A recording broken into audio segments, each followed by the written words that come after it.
গো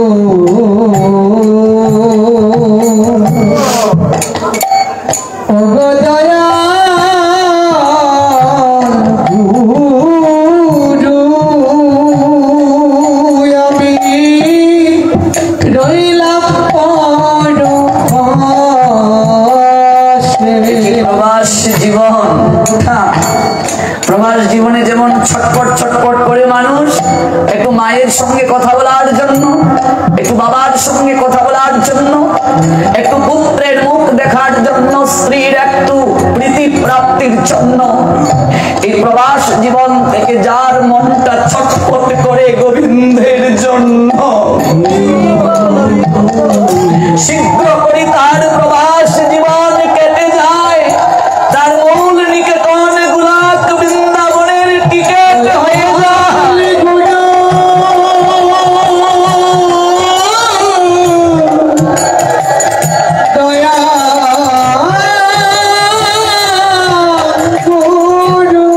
গুরু বৈষ্ণবী পারেন আমাদেরকে এই কৃপাটা করতে, এই চেতনাটা জাগিয়ে দিতে।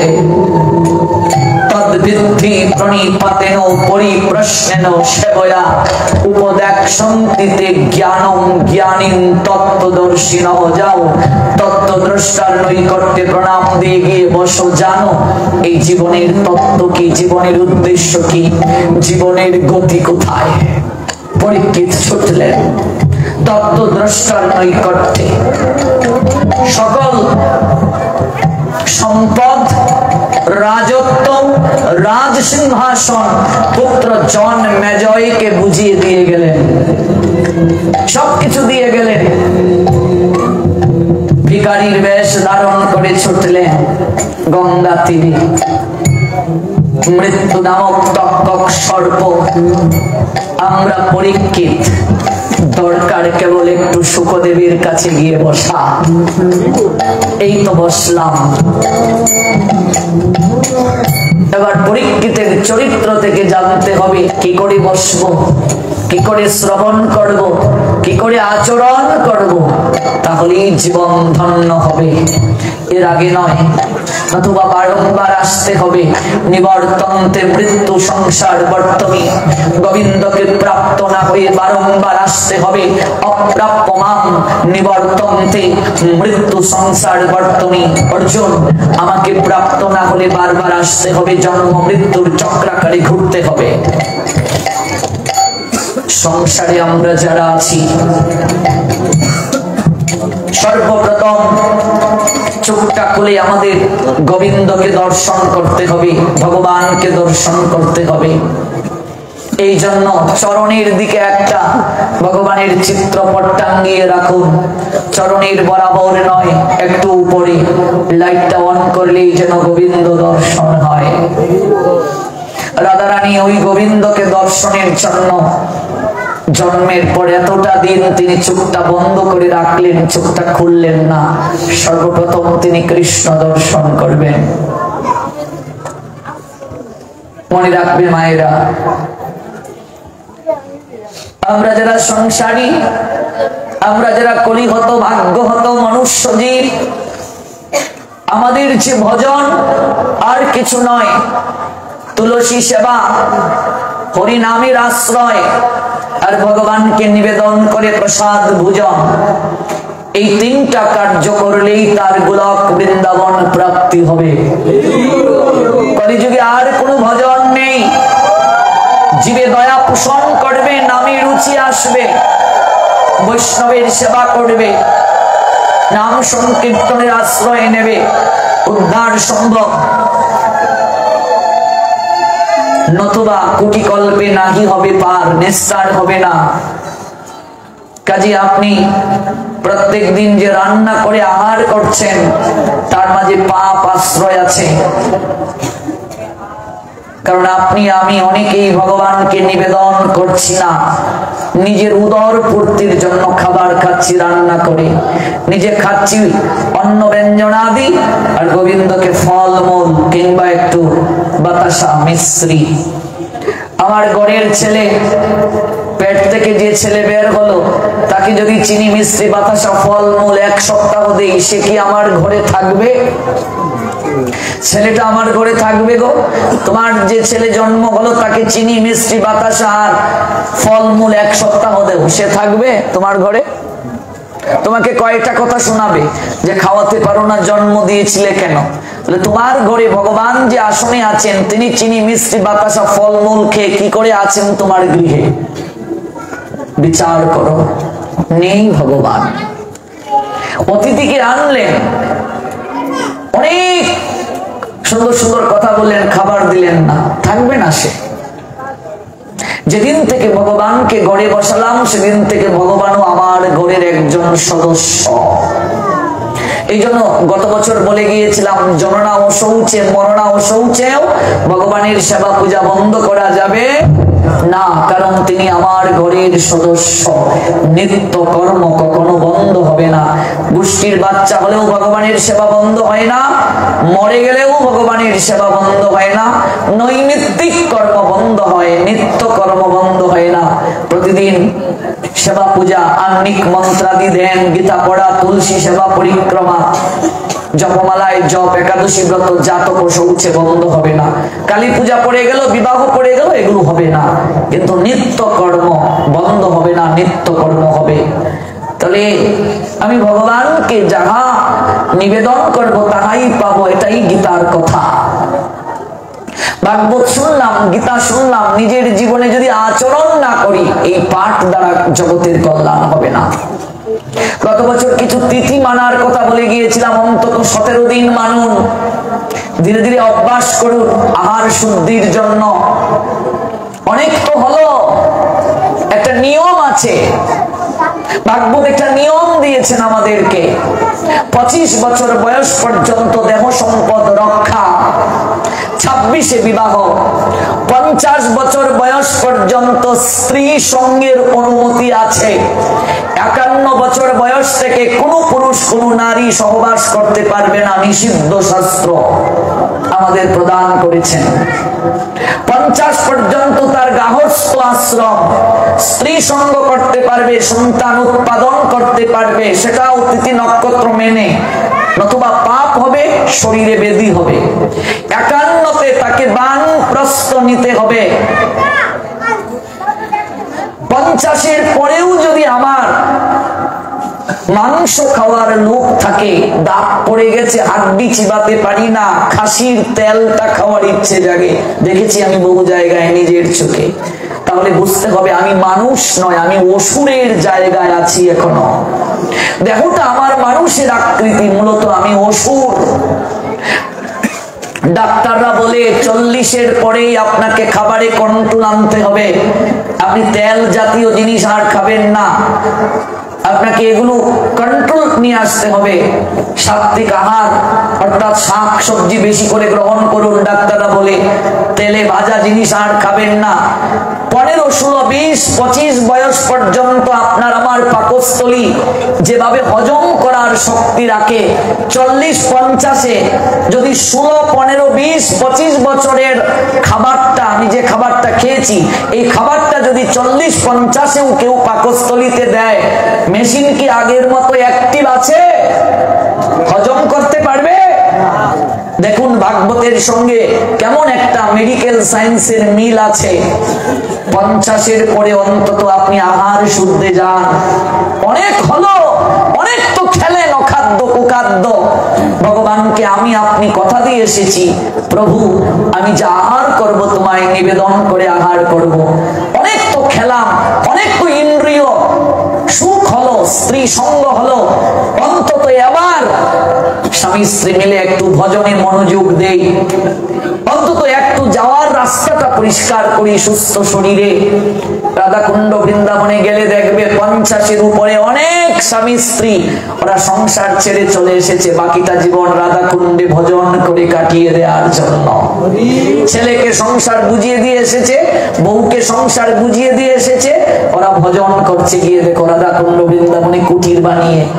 এটা বানপ্রস্থ বলে। তো তৎকালীন সময়ে মানুষ বনে গিয়ে কুটির নির্মাণ করে বসবাস করে ভজন করত, এখন করে এটা সম্ভব নয়।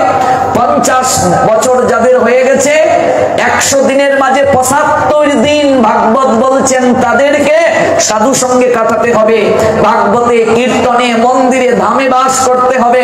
100 দিনের মাঝে 75 দিন, 50-এর উপরে যাদের বয়স, আর 25টা দিন সে কেবল সংসারে থাকতে পারবে। এবং সংসারে 100 ভাগের মাঝে 75 ভাগ চিন্তা সে আর করবে না। এগুলো বৌমা বুঝবে, ছেলে বুঝবে, সবাই বুঝবে। এখন সে সুস্থ শরীরে কি করে যাবে ভগবানের কাছে, এই চিন্তা করবে। কারণ মারে সংসার কত বিচিত্র বুঝবে, একটু বিছানায় যদি পড়ে যাও, কদিন টানবে পুত্রবধূ, কদিন টানবে পুত্র, কদিন টানবে স্ত্রী। সময় থাকতে সময়ের চিন্তা করা উচিত। এই প্রক্রিয়া, এই নিয়ম 75 বছর বয়স পর্যন্ত চলবে।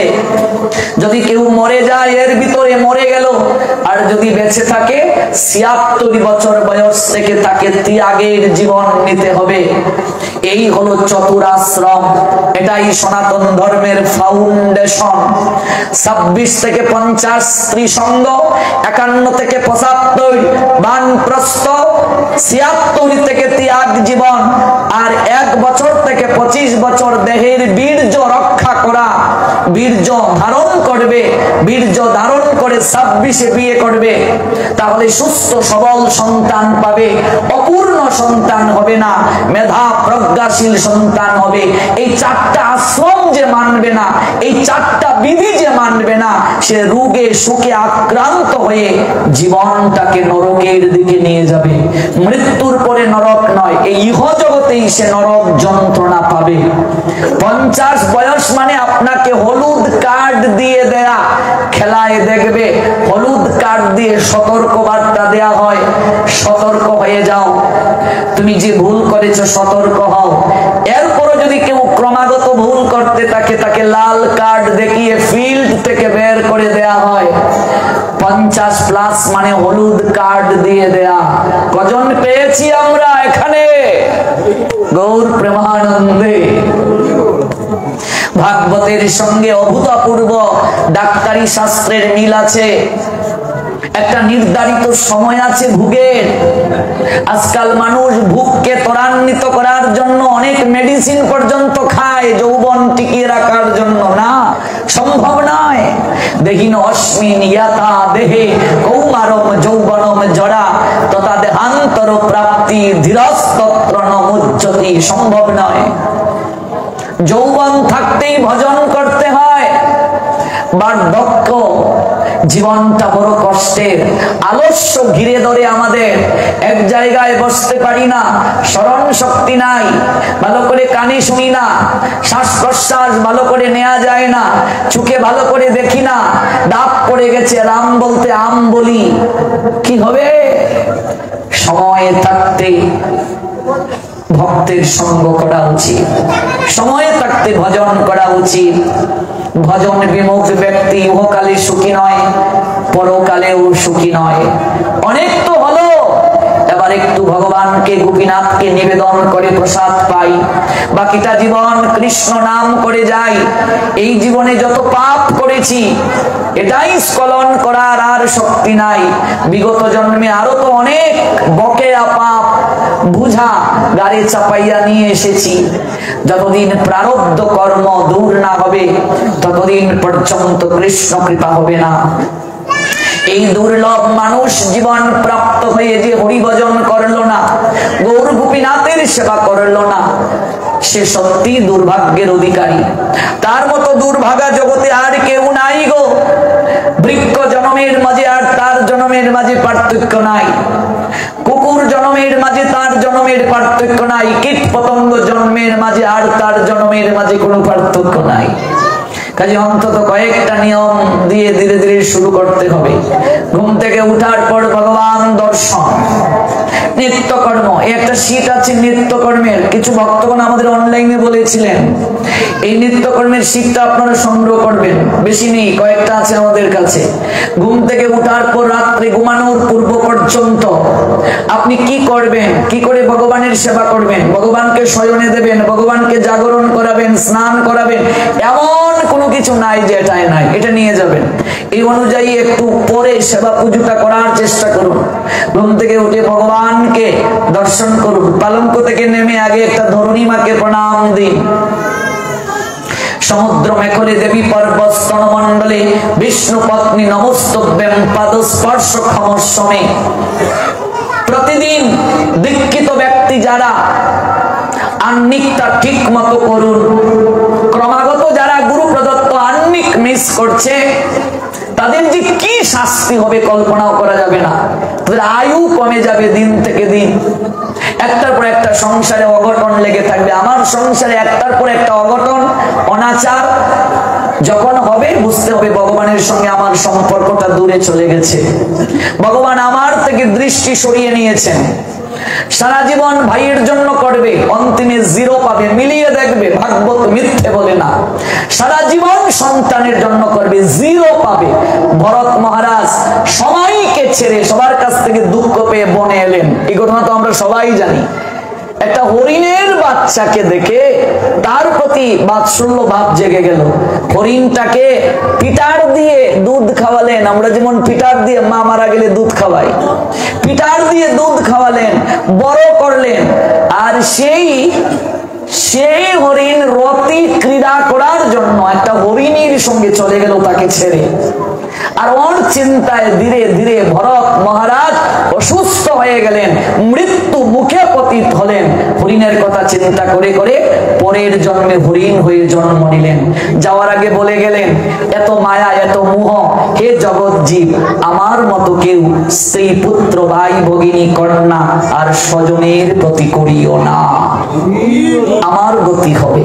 সারা জীবন ভাইয়ের জন্য করবে, রেজাল্ট জিরো। সারা জীবন স্ত্রী কন্যা পুত্রের জন্য করবে, জিরো। তাহলে কি আমি কেউর জন্য করব না দায়িত্ব পালন? তাহলে তো স্বার্থপর আমি। তাহলে আমি মানুষ কেন? অবশ্যই করব। ভাইয়ের প্রতি ভাইয়ের দায়িত্ব করব, স্ত্রীর প্রতি স্বামীর দায়িত্ব করব, স্বামীর প্রতি স্ত্রীর দায়িত্ব করব। কিন্তু যশোদা নন্দ মহারাজ জানালেন, সর্বোত্তম ভালোবাসা, সর্বোত্তম দায়িত্বটা দিতে হবে গোপীনাথের চরণে। সর্বোত্তম ভালোবাসাটা ভগবানকে দিতে হবে, সর্বোত্তম প্রীতি ভগবানের জন্য, তারপর স্ত্রীর জন্য, স্বামীর জন্য, পুত্রের জন্য, কন্যার জন্য। বুকে হাত দিয়ে বলুন, আমরা স্ত্রীকে যতটা ভালোবাসি তার কোটি গুণের এক গুণ কি গোপীনাথকে ভালোবাসি?